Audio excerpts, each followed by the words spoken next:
हम सभी जानते हैं कि व्यक्ति का मन बहुत चंचल होता है।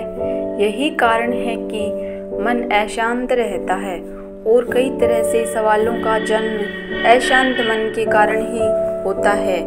यदि आप जीवन में शांति चाहते हैं तो इसके लिए ज़रूरी है मन को शांत करना।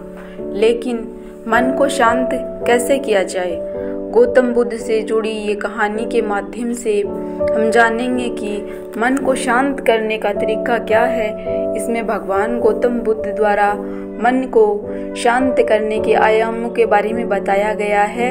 आइए जानते हैं इस कहानी के माध्यम से। मन को शांत करने वाली कहानी। एक बार एक लड़का गौतम बुद्ध के पास जाकर कहता है, मेरे जीवन में बहुत अशांति है, कृपया करके आप मेरा मार्गदर्शन कीजिए जिससे कि मैं इस अशांति से छुटकारा पा सकूं। गौतम बुद्ध लड़के से जीवन की अशांति का कारण पूछते हैं।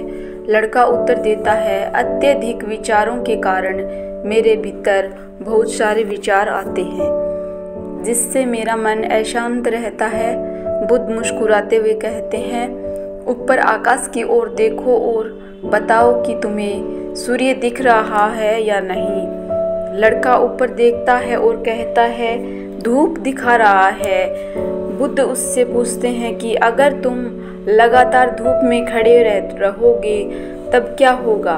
वह कहता है, मुझे अत्यधिक गर्मी लगेगी और शरीर में बेचैनी होगी। बुद्ध लड़के से कहते हैं कि अगर धूप में खड़े रहने से तुम्हें गर्मी लगती है तो इसमें दोष किसका है, सूर्य के ताप का या तुम्हारा?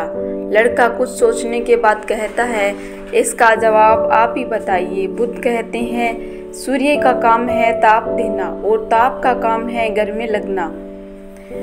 ऐसे में तो दोष तुम्हारा ही है कि तुम धूप में जाकर खड़े हुए जिससे कि तुम्हें गर्मी लगी।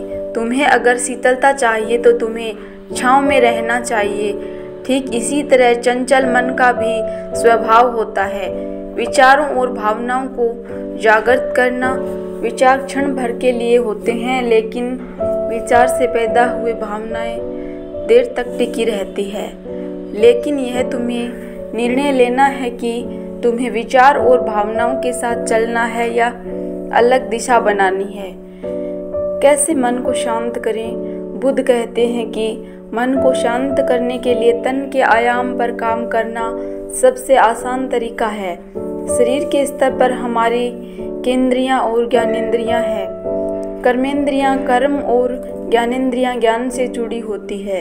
इससे हम अपनी संवेदनशीलता को बढ़ा सकते हैं, यानी हम जो भी काम करें उसे आनंद के साथ करें।